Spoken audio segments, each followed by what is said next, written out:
ಕೇಂದ್ರ ಸರ್ಕಾರ ಬಜೆಟ್ ಅನ್ನು ಮಂಡನೆ ಮಾಡಿದ್ದು ನಮ್ಮ ಕರ್ನಾಟಕಕ್ಕೆ ರೈತರಿಗೆ ಯೋಗ್ಯವಲ್ಲದ ಬಜೆಟ್ ಅನ್ನು ಇವತ್ತು ಮಂಡನೆಯಾಗಿದೆ. ಕಾರಣವೇನಂತಂದ್ರೆ ನಮ್ಮ ಉತ್ತರ ಕರ್ನಾಟಕ ಜ್ವಲಂತ ಸಮಸ್ಯೆ ಆಗಿರ್ತಕ್ಕಂಥ ಕಬ್ಬಿನ ಬೆಲೆಗೆ ಇವತ್ತು ಅವರು SIP ದರದಲ್ಲಿ ಇವತ್ತು 3,600 ರೂಪಾಯಿಯನ್ನ ಘೋಷಣೆ ಮಾಡ್ಬೇಕಂತೇಳಿ ಸೂಚನೆ ನೀಡಬೇಕಾಗಿತ್ತು. ಅದು ಆಗಿಲ್ಲ. ಅದರ ಜೊತೆಗೆ ರೈತ ಬೆಳೆದಿರ್ತಕ್ಕಂಥ ಬೆಳೆಗಳಿಗೆ ವೈಜ್ಞಾನಿಕ ಬೆಲೆ MSP ದರವನ್ನು ಘೋಷಣೆ ಮಾಡಬೇಕಾಗಿತ್ತು.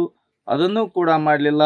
ನಮ್ಮ ಕರ್ನಾಟಕದ ಜ್ವಲಂತ ಸಮಸ್ಯೆ ಆಗಿರ್ತಕ್ಕಂಥ ಕಳಸಾ ಬಂಡೂರಿ ಯೋಜನೆಗೆ ಪ್ರತ್ಯೇಕ ಅನುದಾನವನ್ನು ನೀಡಬೇಕಾಯಿತು. ಅದನ್ನು ಕೂಡ ಇವತ್ತು ಕೇಂದ್ರ ಸರ್ಕಾರ ನೀಡುವಲ್ಲಿ ವಿಫಲವಾಗಿದೆ.